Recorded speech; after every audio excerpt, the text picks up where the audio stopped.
Hoy en día quiero ir al libro de 2 de Corintios, capítulo 4. Y voy a leer solo un verso de la escritura allí, 2 de Corintios, capítulo 4 y el verso 7. 2 de Corintios, capítulo 4 y el verso 7. Doy honor al pastor Oseguera y también a todos los pastores y ministros que están en este lugar.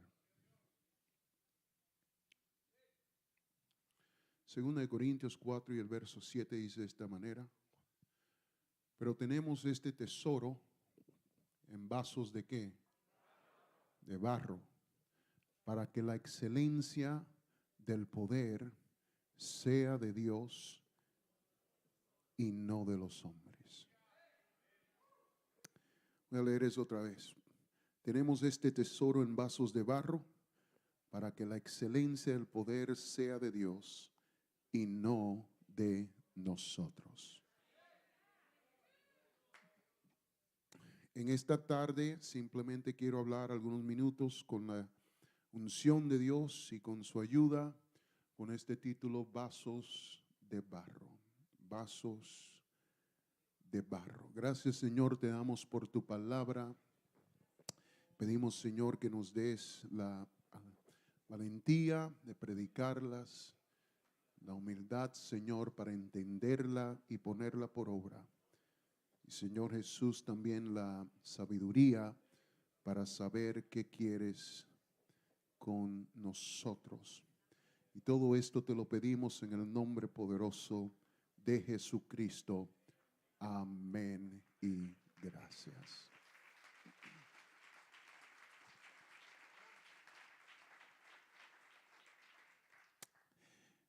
Gloria a Dios. Puede tomar su lugar en este lugar.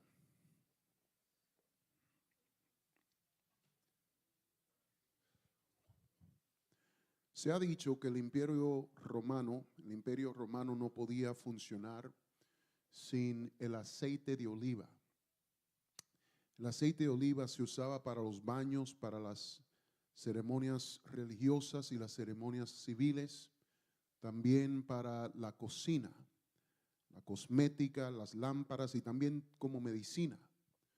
Durante décadas, el aceite de oliva del sur de España y del norte de África fue exportado a Roma en grandes cántaros de barro llamados ánforas.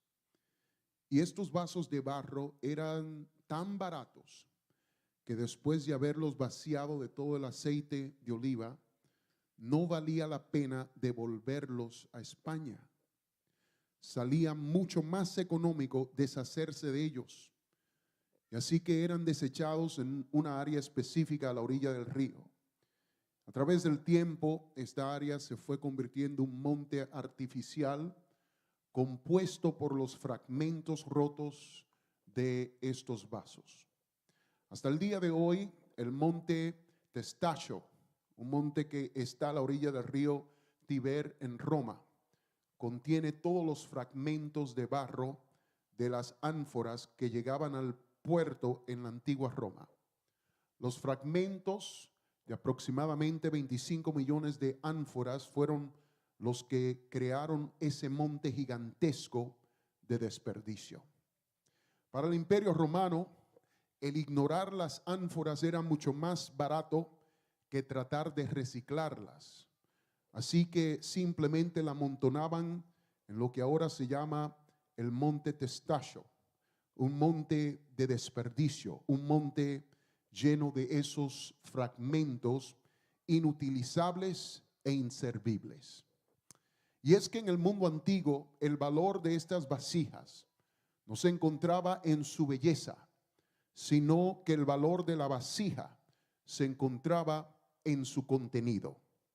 Las vasijas no disfrutaban ningún valor inherente fuera del aceite que conllevaban. Lo que había dentro de los frascos era lo que las hacía valiosas a estas vasijas, a estos vasos de barro. Damas y caballeros, era exactamente de estos tipos de vasos de barro que hablaba Pablo cuando dijo que nosotros tenemos este tesoro en vasos de barro. Y para los que no lo han captado todavía, usted, querido hermano, no es el tesoro. Usted, con todo respeto que se merece, es el barro.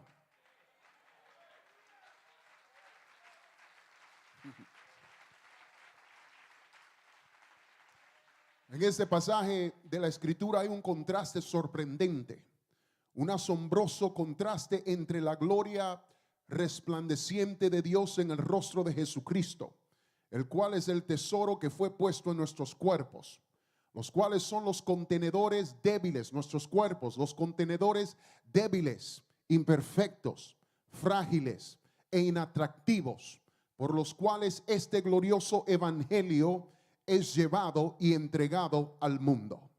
Todos los que estamos aquí somos barro. Los obispos, barro. Los pastores, barro. Los predicadores, barro. Los ministros, barro. Los superintendentes, los distritos, los líderes, los asistentes de líderes de los grupos pequeños, barro. Y por si acaso se me olvida a alguien, todos somos barro. A mí no me importa si tú eres ujier o si tú eres el obispo presidente, todos somos barro. El barro imperfecto, barro débil, barro feo, barro ordinario, barro inservible, reemplazable y común. Y si usted vino hoy para darle un empuje a su autoestima, vino al culto equivocado. Porque a Dios le ha plausido usar vasos de barro. Vasos de barro. Gloria a Dios. David se comparó a un frágil vaso de barro. En el libro de Salmos 31:12, él dice: he sido olvidado de su corazón como un muerto. He venido a ser como un vaso quebrado. Isaías también muestra la fragilidad de un vaso de barro al describir cómo la tribu de Judá sería destruida y se quebrará como se quiebra un vaso de alfarero, que sin misericordia lo hace en pedazos, tanto que entre los pedazos no se halla tiesto para traer fuego del hogar o para sacar agua del pozo. Así de frágiles, así de débiles, así de comunes eran considerados los vasos de barro. En 2 de Timoteo 2:20, Pablo dice: en una gran casa no solo hay vasos de oro y de plata, sino también de madera y de barro, unos para uso honroso, otros para usos viles. Los vasos de oro y de plata eran para usos honrosos, pero los vasos de barro eran las piezas de vajilla doméstica más baratas y comunes, y literalmente desechables. Se usaban para usos viles. ¿Qué tan vil era el uso que se le daba a estos vasos? En la época de Pablo no era inusual que las personas ricas y los reyes almacenaran su oro y otros objetos de valor en estos vasos de barro. Los escondían en la tierra, pero eso no era su uso común. El vaso de barro era más adecuado para un propósito mucho menos honorable, como lo era el retirar la materia fecal y otros desperdicios del baño y de la cocina. Para eso se usaban estos vasos de barro. Ese era uno de los usos principales. Y no sé si usted me está siguiendo, pero Pablo dice aquí que nosotros somos vasos de barro. No vasos de oro, no vasos de plata, no vasos honrosos. Nosotros simplemente somos vasos de barro. Y una y otra vez la Biblia nos da a entender figurativamente que nosotros somos barro, vasos de barro comunes y ordinarios. ¿A quién vino Jesucristo a salvar? Jesucristo vino a salvar a vasos de barro. Él no vino por fuertes, Él no vino por sabios, Él no vino por inteligentes, ni por ricos, ni por nobles, ni pudientes. Él vino por vasos de barro, por lo débil de este mundo. A los fariseos les dijo: los sanos no tienen necesidad de médico, sino los enfermos. No he venido para llamar a justos, sino a pecadores. Una vez más le dijo el Señor: te alabo, Padre, Señor del cielo y de la tierra, porque escondiste estas cosas de los sabios y de los entendidos y las revelaste a los niños.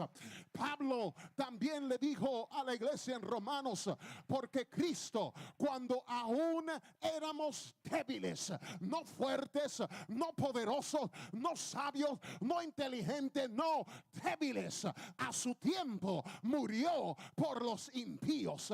Y después Pablo le dice a la iglesia en Corinto: pues mirad, hermanos, vuestra vocación, que no sois muchos sabios según la carne, ni muchos poderosos, ni muchos nobles, sino que lo necio del mundo escogió Dios para avergonzar a los sabios, y lo débil del mundo escogió Dios para avergonzar a lo fuerte, y lo vil del mundo escogió Dios, y lo menospreciado y lo que no es, para deshacer lo que es. ¿Por qué? Porque Dios escoge a meros vasos de barro, vasos de barro. El evangelio no fue llevado por la clase alta de Egipto.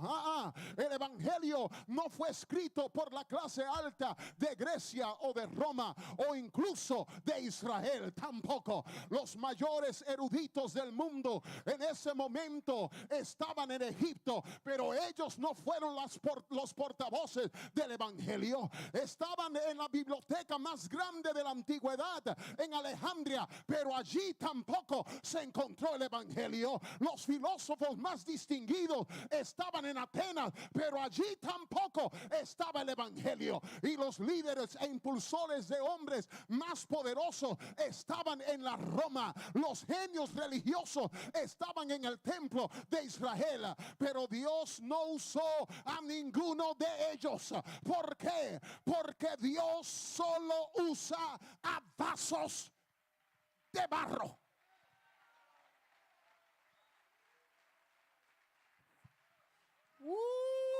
Gloria al nombre del Señor.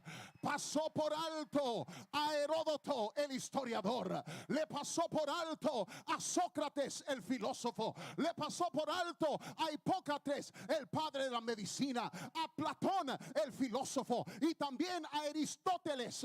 Pasó por alto a Euclides el matemático, Arquímedes el padre de la mecánica, Hiparco el astrónomo, Cicerón el orador, Virgilio el poeta. Los pasó a todos por alto. ¿Por qué? Porque el Señor solo usa a vasos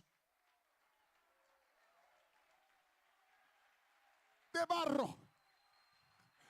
Estaba buscando a vasos de barro. En sus mentes ellos, desde un punto de vista humano, esas personas eran vasijas magníficas, vasijas de oro, vasijas de plata, vasijas francamente de mucho valor. Estaban tan impresionados con su propio valor que no vieron ningún valor en el evangelio. Y así que el Señor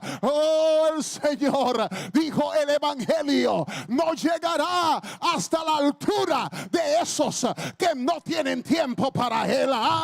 Yo voy a ir a campesinos, voy a ir a pescadores, voy a ir a hombres malolientes del rancho de por allá, publicanos, vasos de barro, vasos de barro. A ellos los eligió Dios para sostener y proclamar y escribir el tesoro invaluable de la verdad del evangelio. Él dijo: yo ando buscando a vasos comunes, vasos enfermos, vasos débiles, vasos no pudientes, a vasos de barro.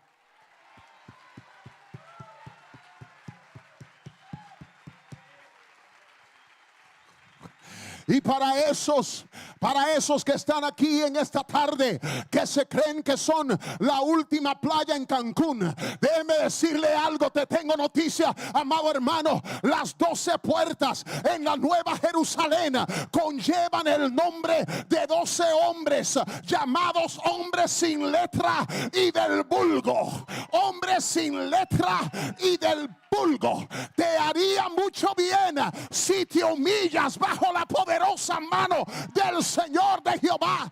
Dios no anda buscando altivo. Él mira de lejos al altivo. Él anda buscando a personas que reconocen: yo soy vaso de barro. Yo soy vaso de barro. No merezco ninguna de tus misericordias. Soy un vaso de barro.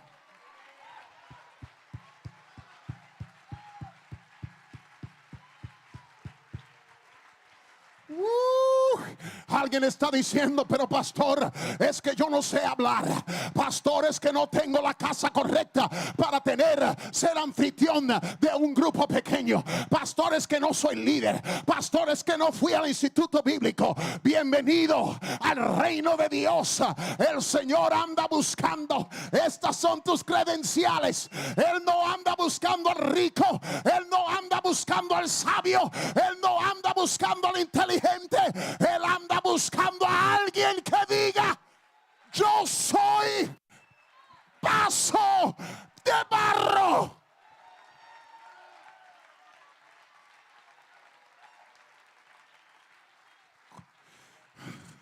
Desde el principio del mundo, Dios ha escogido a vasos de barro. Abraham, culpable de duplicidad, sin embargo se convirtió en el hombre de fe y amigo de Dios. Moisés, tartamudo y de mal genio, vaso de barro, sin embargo fue el hombre escogido para ser una nación y tener comunión con Dios y recibir su ley.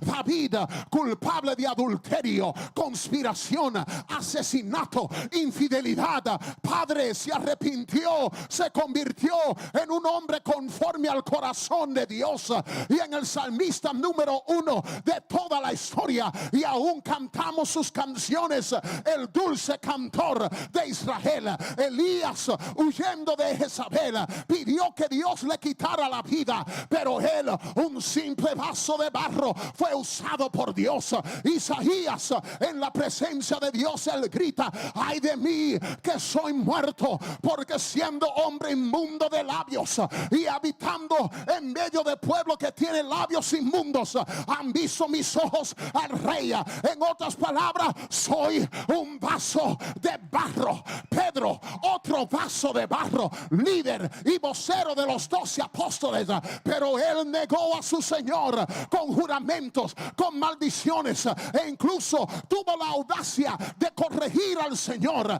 y fue restaurado por la compasión de Jesucristo en medio de su desobediencia. Aquí también, en este lugar, si pasaría este micrófono, hay testimonios de personas que dijeran: soy ex pandillero, soy ex ladrón, soy ex mentiroso, soy ex esto, soy ex lo otro, pero gracias sean dadas a nuestro Dios.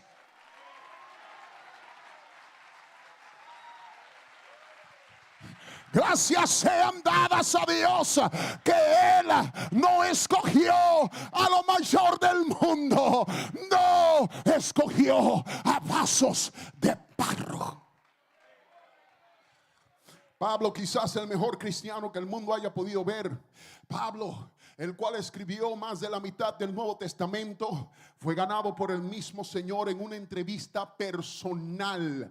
¿Quién aquí pudiera decir eso? No muchas personas, pero Pablo fue ganado por el mismo Señor. Fue el apóstol a los gentiles, no un apóstol, el apóstol a los gentiles, el cual plantó alrededor de 20 iglesias y fue azotado 5 veces por los judíos a causa de este Cristo, y hasta apedrejado y dejado como como muerto. Y aún con todo eso, Pablo reconoce: yo soy un vaso de barro. En 2 Corintios 4:5 él dice: no nos predicamos a nosotros mismos, sino a Jesucristo como Señor. Pablo estaba plenamente convencido de que él no era el mensaje, sino que era el mensajero. Y hay predicadores que se creen que son el mensaje. No se trata de ti, pastor. No se trata de ti, líder. No se trata de ti, líder de grupo. No se trata de ti.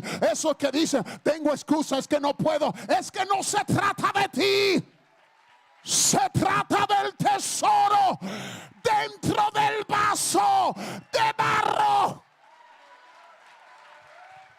Abre tu boca y predica.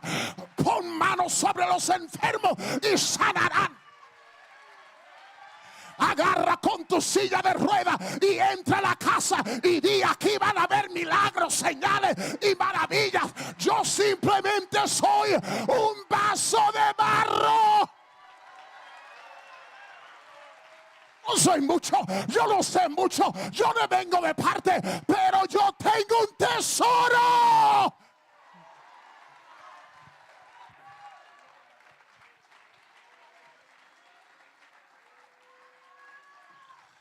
¿Y cuál fue la autoevaluación de este tal Pablo? Aquí lo tengo, hermana, gracias. ¿Cuál fue la autoevaluación de este tal Pablo? En 1 Timoteo 1:15 él dice: palabra fiel y digna de ser recibida por todos, que Cristo Jesús vino al mundo para salvar a los pecadores. Escuche esto: de los cuales yo soy el primero.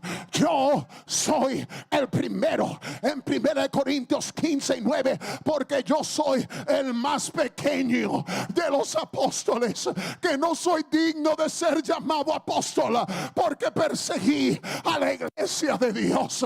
En Efesios 3:8, a mí, que soy menos que el más pequeño de todos los santos. Ya no solo dice soy menor que los apóstoles, ahora dice soy menor que el más pequeño de todos los santos.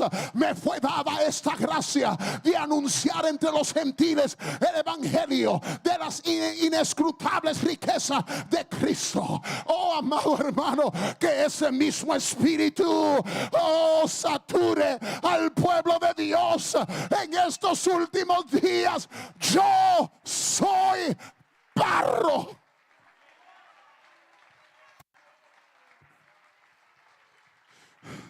Pablo había establecido la iglesia en Corinto durante un periodo de casi 2 años predicando allí. Y no mucho después de que él se fuera, entraron falsos maestros. Y su agenda era enseñar mala doctrina y mentiras. Pero para ellos ser escuchados, los falsos maestros tuvieron que destronar a Pablo. Y así que comenzaron un asalto total contra Pablo. En medio de su propia congregación, en su ausencia, intentaron desacreditar a Pablo de todas las formas imaginables. El ataque que sacaron contra Pablo involucró golpes demasiado bajos. Fueron despiadados e implacables. Y parte de su asalto contra Pablo fue un tipo de ataque realmente impensable. Lo agredieron por sus defectos físicos. Lo agredieron a él por sus defectos físicos y por sus debilidades humanas, principalmente en la forma en que se veía y en la forma en la cual él hablaba, la forma que se miraba y en la forma que él hablaba. De hecho, Pablo se dirige directamente a estos falsos apóstoles en el capítulo 10 de 2 Corintios, y él dice en el verso 10 que los falsos apóstoles habían dicho de él. Esto es lo que estaban diciendo de él. Él dice: a la verdad, sus cartas son duras y fuertes, mas la presencia de él corporal es débil y la palabra menospreciable. Es decir, estaban diciendo la manera en la cual él escribe, eso es poderoso. Cuando leemos sus cartas, son fuertes, son duras, son poderosas. Pero cuando uno lo ve a Pablo y cuando uno lo escucha, su presencia corporal es débil y su palabra es menospreciable. O sea, él no sabe predicar. Él no sabe predicar. Para un predicador, esa es la ofensa más baja que hay. Porque si un predicador no es atractivo, por lo menos uno puede cerrar los ojos y escuchar su mensaje. ¿Verdad que sí? Y si no predica bien, pero por lo menos es atractivo y carismático, entonces abre los ojos y míralo, que por lo menos algo bueno puedes sacar de eso. Pero lo peor es cuando se le dice a un predicador: ni te miras bien, ni te escuchas bien. Eso es lo peor de lo peor. Y eso fue lo que dijeron de Pablo: cuando cerramos los ojos, tenemos que escucharte. Y cuando cerramos los oídos, tenemos que verte. Y no sabemos cuál es peor de las dos. Y no es una persona imponente, decían ellos. Le falta carisma, carece de personalidad, carece de buena apariencia. No tiene la presencia personal ni el poder personal para motivar a la gente. Hubo un documento que apareció a mediados del segundo siglo, el cual afirma saber cómo se veía Pablo corporalmente. El libro se llama Los Hechos de Pablo y Tecla. Los Hechos de Pablo y Tecla. Este libro nunca llegó a formar parte del Nuevo Testamento porque uno de los padres apostólicos, llamado Tertuliano, lo denunció como herético por alentar a las mujeres a predicar y a bautizar. Y él dijo: eso no va a entrar aquí. Bueno, según la historia, este libro también fue leído ampliamente en la iglesia primitiva con las demás cartas del Nuevo Testamento. Y según la historia, Pablo se acerca a la ciudad de Iconio y Tito le dijo a Onesíforo, le dijo, el cual aparentemente no conocía cómo era Pablo, nunca lo había conocido. Y entonces Tito le dio una descripción en los Hechos de Pablo y Tecla. Le da una descripción de la apariencia de Pablo para que supiera a quién debía buscar, cómo se parecía a Pablo. Debía buscar, escuche esto, a un hombre que fuera pequeño de estatura, calvo, de piernas arqueadas,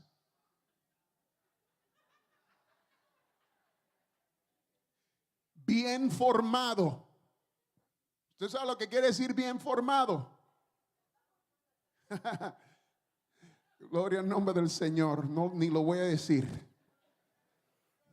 Bien formado, con la gracia del Señor. Bien formado, cejijunto.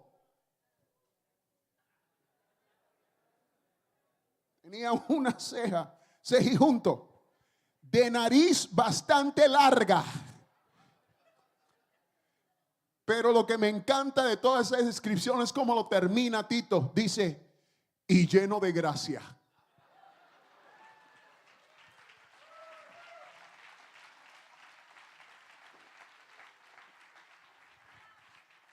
Con una descripción así, por favor, tírenle que tiene gracia o algo. Y lleno de gracia. En otras palabras, Pablo no hubiera salido en la lista de los hombres más guapos del mundo.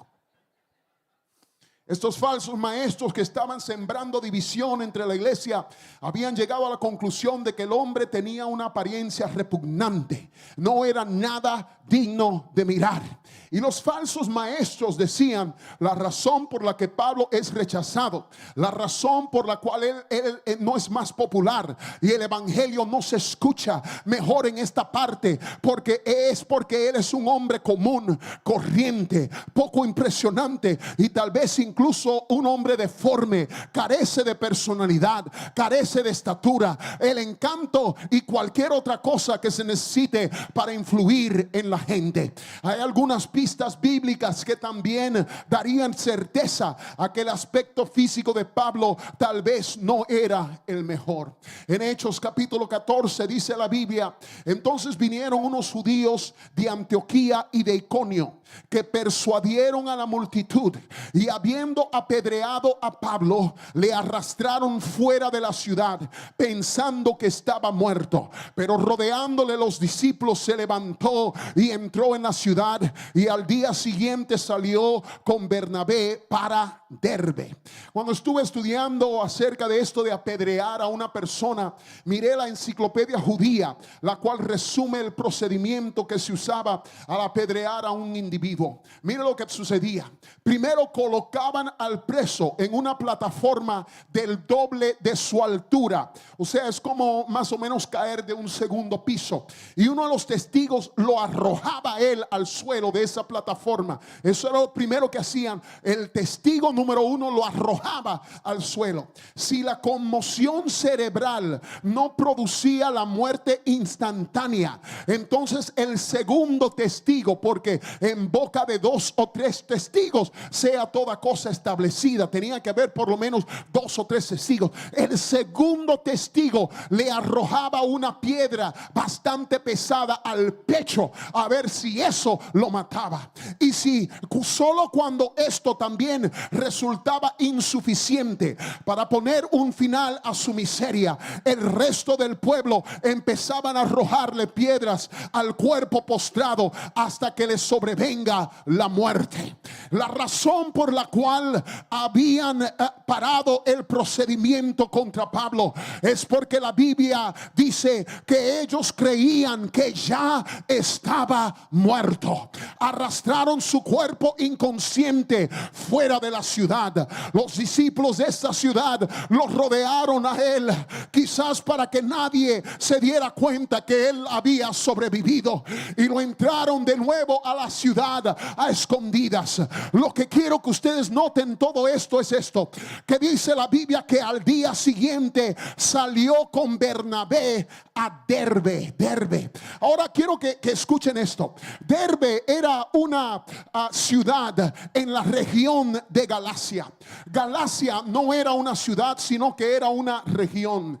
Y la carta escrita por Pablo a los Gálatas no fue a una iglesia en particular, sino a una región, a varias iglesias en la región de Galacia.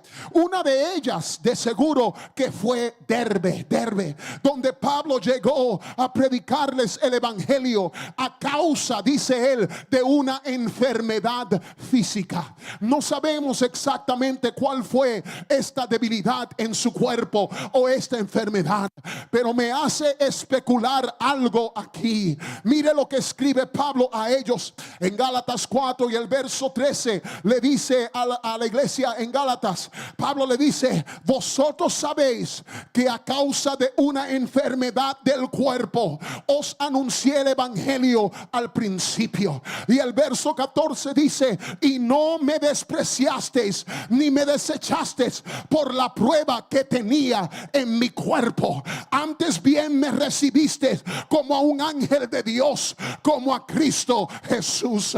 Qué precioso es esto. Lo más probable que aquí estaba hablando de cómo él llegó a Derbe después de haber sido apedreado, dejado como muerto. Para este tiempo Pablo tenía más de 60 años. Me imagino que su cuerpo hinchado, adolorido, cicatrizado e irreconocible. Pero Pablo les dice aquí: gracias por no haberme desechado por la prueba que tenía en mi cuerpo.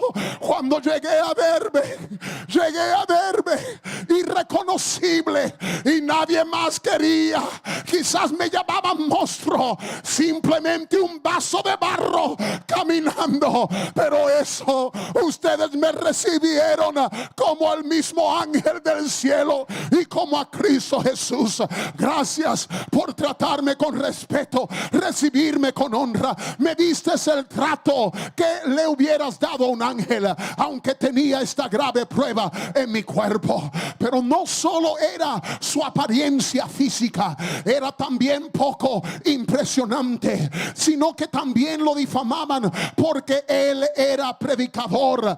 No era predicador como ellos. Lo menospreciaron su capacidad oratoria, su capacidad para hablar. Y Pablo admite esto en 1 Corintios capítulo 2 y el verso 3. Él dice: estuve con ustedes en debilidad y en temor y en mucho temblor.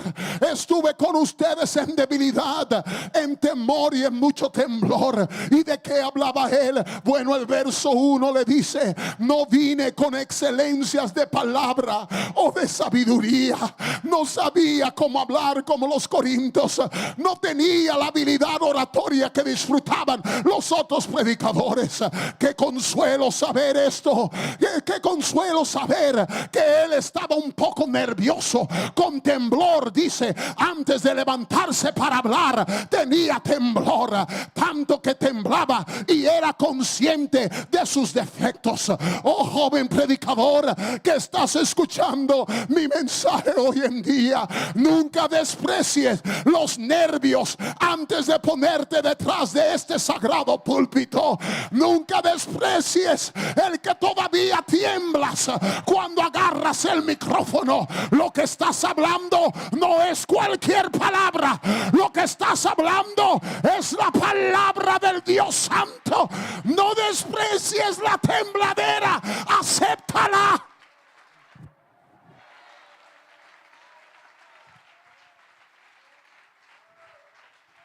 Ruégale a Dios que nunca se te quite ese sentimiento de nervios.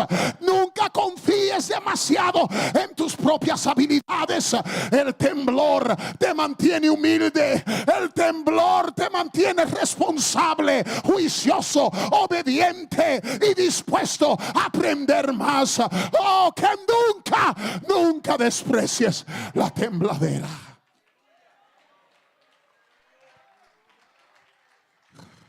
Y así se burlaron de él por eso, y culparon los fracasos de su ministerio y del hecho de que fue rechazado con tanta frecuencia, en parte al hecho de que era una persona tan despreciable para mirar y despreciable para escuchar. Y decían de él que él no era el apóstol que decía ser. Así que en 2 Corintios fue escrito en parte Pablo defendiéndose de estas acusaciones, defendiendo su apostolado, defendiendo a la iglesia, en medio de la iglesia, diciendo: yo sí soy apóstol. Déjame defenderme un poco. Yo sí soy apóstol. Déjame decirle algo, y les voy a decir esto con toda sinceridad. Si hubiera sido yo habría dicho algo como esto: vaya, miren mi historial, miren mi pedigrí. Búscame en Google. Gloria a Dios. Así, si yo hubiera sido Pablo, así se lo hubiera dicho. Búscame en Google. Vayan, hablen con Gamaliel, porque ahí a los pies de Gamaliel fui instruido. Vayan y miren, yo no soy parte de los 12 y todavía me llaman apóstol. ¿Quién tiene ese privilegio? Tengo el equivalente de 3 doctorados a la edad de 25 años de una escuela acreditada, o sea, no de la Universidad de Tijuana online. Esta es una escuela acreditada. Búscame en Google. Yo tengo más títulos que Ronaldo. Gloria al nombre del Señor. Mire, pero cómo se defendió Pablo. Gracias a Dios que yo no soy Pablo, porque así me hubiera defendido yo. Y si usted también es honesto, muchos de nosotros nos hubiéramos defendido de esa manera. Esa no fue la defensa de Pablo. Esto fue lo que Pablo dijo. Pablo se defendió en 2 Corintios diciendo esto: es verdad.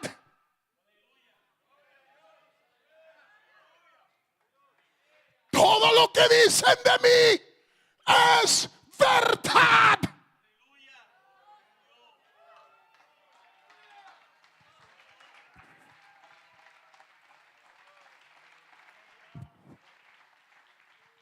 Pablo está consciente de que la gloria y la majestad y la maravilla del nuevo pacto, la gloria de Dios revelada en el rostro de Jesucristo, está en este caso empaquetado en un mensajero común, en un mensajero humilde, en un mensajero frágil, en un mensajero imperfecto.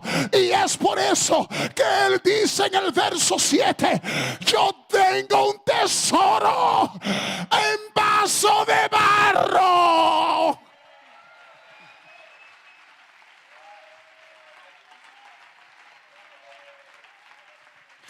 Mi mayor defensa es decir esto: es verdad, es verdad, es verdad, es verdad. Me descubrieron, yo soy un impostor, es verdad. No lo sé todo, no lo he alcanzado ya, todavía no he llegado. No, soy meramente un vaso de barro. Pero lo que me da a mí mi credibilidad no es el barro que está aquí afuera. No, es el tesoro del evangelio. Todavía predico la verdad, y lo que me da evidencia de que soy apóstol no es mi inteligencia, no es mi sabiduría, no es mi poder, no es mi destreza. Es que Dios le ha placido usarme a mí, un vaso de barro.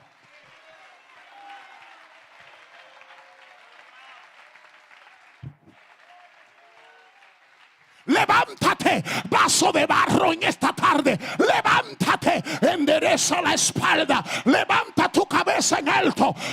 Tú eres un vaso de barro. ¿A quién le estoy predicando? Bancarrota, anciano, pobre, analfabeto, extranjero, enfermo, sin papeles, depresivos, con familias disfuncionales, divorcio, vasos de barro, vasos de barro. Levanta tu cabeza en alto, vaso de barro. Predica el evangelio, insta tiempo y fuera de tiempo. Tú eres un vaso de barro.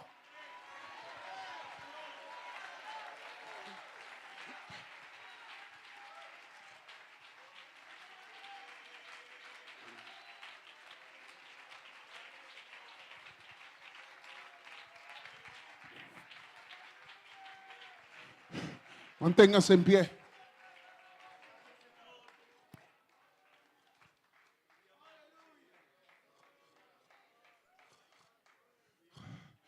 Hace 10 años atrás,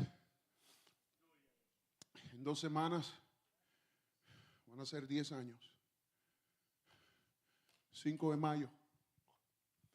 Yo estaba aquí en Los Ángeles, predicando fin de semana en Pacoima.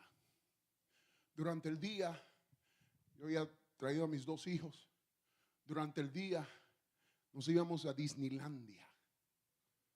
Por eso vinieron conmigo, porque les había prometido que íbamos a Disneylandia.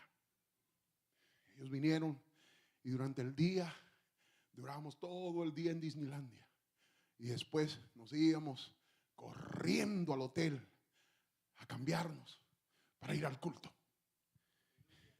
Esos pobres hermanos ahí en la campaña pensaban: wow, qué hombre que duró todo el día en ayuno y oración. No, hermano, yo soy un vaso de barro. Estaba yo en la torre de terror todo el día.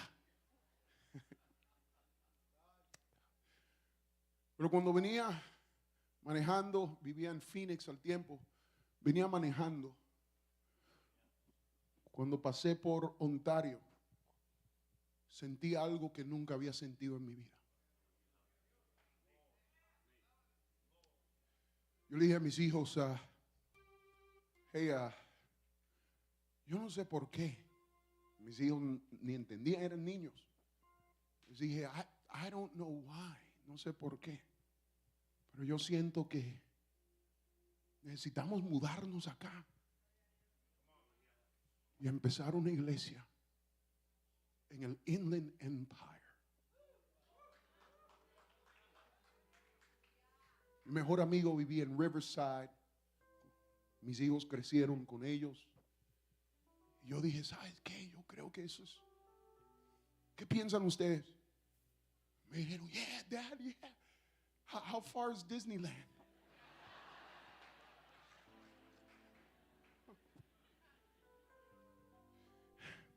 Dije, bueno, está bien, vamos. Yo estoy sintiendo eso. Todo el fin de semana no podía concentrarme. En las noches, después de predicar, hasta el día de hoy, usted le puede preguntar al pastor en Pacoima, que es mi testigo. Todas las noches ese día hasta lloré en su oficina. Y le dije, pastor, yo nunca he sentido esto antes, pero yo siento que necesito mudarme aquí y empezar una iglesia en Ontario, en Riverside, en alguna parte por ahí. Yo siento, cuando venía manejando, yo sentí eso. Y empecé a predicar, a preguntarle, a hacerle preguntas. ¿Qué sabes tú de Riverside? ¿Qué sabes tú de Ontario? ¿Qué sabes tú de este tal y tal lugar? Este Inland Empire. Él me decía, wow, tú sientes esto porque me lo sigues repitiendo todos los días, toda la campaña. Eso era lo que le decía. Hey, ¿qué sabes de este lugar? ¿Qué me puedes decir de tal? Wow, siento eso. No sé por qué hay un cambio que viene. Domingo después de la campaña terminó, nos abrazamos, un tiempo increíble. Traje a mis hijos al carro y venía de regreso de aquí de Los Ángeles a Phoenix. Cuando venía de regreso de Los Ángeles a Phoenix en el 10, otra vez pasé por Ontario y allí me paré. Tuve que hasta pararme para echarle gasolina al carro. Y mientras estaba allí otra vez sentí eso. Yo dije, Dios mío, ¿qué será esto? No sé, pero esto debe ser. Me metí al carro. Y en el carro iba de regreso a casa. Y se me ocurrió, ¿sabe qué? Yo creo que esto debe ser realidad. Y ahí fue que hice la llamada que cambiaría mi mundo por siempre. Llamé a mi preciosa esposa en casa. Le dije, mi amor, no sé por qué, pero estoy sintiendo una pasión, un deseo por mudarme aquí a Ontario o a Riverside, un lugar por acá, a empezar una iglesia. Yo sé que es loco, pero yo siento esto, es algo que está dentro de mí, no sé por qué. ¿Qué crees? ¿Qué crees de esto? Y fue allí donde escuché a mi esposa decir, yo nunca pastorearé. Nunca. Es más, te he querido decir esto por mucho tiempo y perdóname, pero por fin siento decírtelo. Nuestras vidas van en direcciones opuestas. Y ya yo no siento esto del ministerio, ya yo no siento esto del pastorado. Es más, yo no siento esto en la iglesia. Te tengo que decir, y perdónalo, yo no creo que vamos a sobrevivir. Fue en esa conversación de una pasión que yo pensé, una carga que yo pensé que el Señor me había dado para pastorear con mi familia. Esa conversación se convirtió en la llamada más depresiva de mi vida, donde me di cuenta, no solo no vas a pastorear, pero no vas a tener esposa. Me acuerdo, mis niños estaban durmiendo en el asiento de atrás y yo venía con un corazón roto, manejando 5 horas, tenía que manejar a casa, y las 5 horas duré llorando y hablando con el Señor y diciendo: Señor, esto no puede ser, pero ¿por qué no me das aviso? ¿Por qué me instas a esto? ¿Por qué me das esta pasión y después me dejas caer así, de esa manera? Bueno, han pasado 10 años de eso. 10 años de eso. Les voy a decir que sí han habido oportunidades, pero no han resultado por alguna razón u otra. Mi pasión desde la edad de 10 años siempre fue pastorear. Yo decía: Señor, para esto fui creado. Después de la universidad, en vez de ejercer mi profesión, me fui al instituto bíblico, porque dije: esto no es, yo quiero pastorear. Regresé a Nueva York pensando que iba a tomar la iglesia de mi padre, pero no resultó de esa manera. Hubieron otros prospectos y otras iglesias, pero nunca resultó. Hubo una buena oportunidad, la cual rechacé algunos 4 años atrás, 3, 4 años atrás. Increíble oportunidad. La iglesia de 800 miembros, ya formada, estaban listos, todo pagado.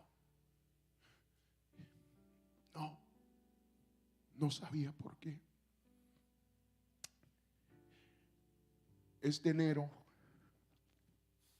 hubo un pueblo pequeño pero precioso que decidió que ellos querían que yo fuese su pastor. Y este pueblo se encuentra aquí mismo en Inland Empire, Moreno Valley.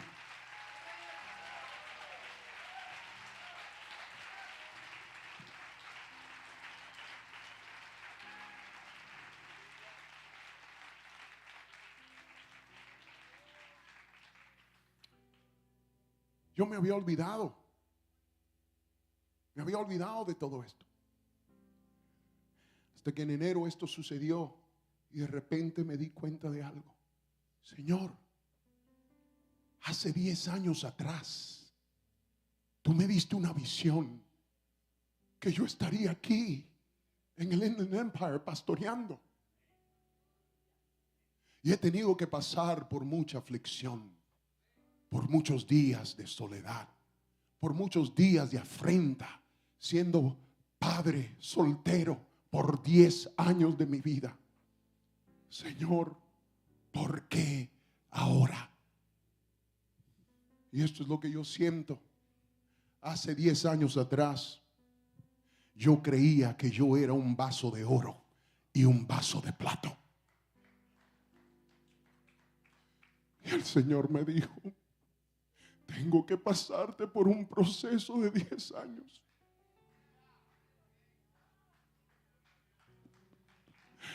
Hasta que cuando te mires en el espejo, repitas: soy un vaso de barro.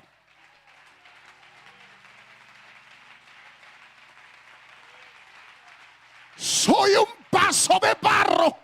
Soy un vaso de barro. Soy un vaso de barro. Y por fin lo puedo decir con toda confianza: no sé lo que estoy haciendo, no soy digno de estar parado detrás de este púlpito.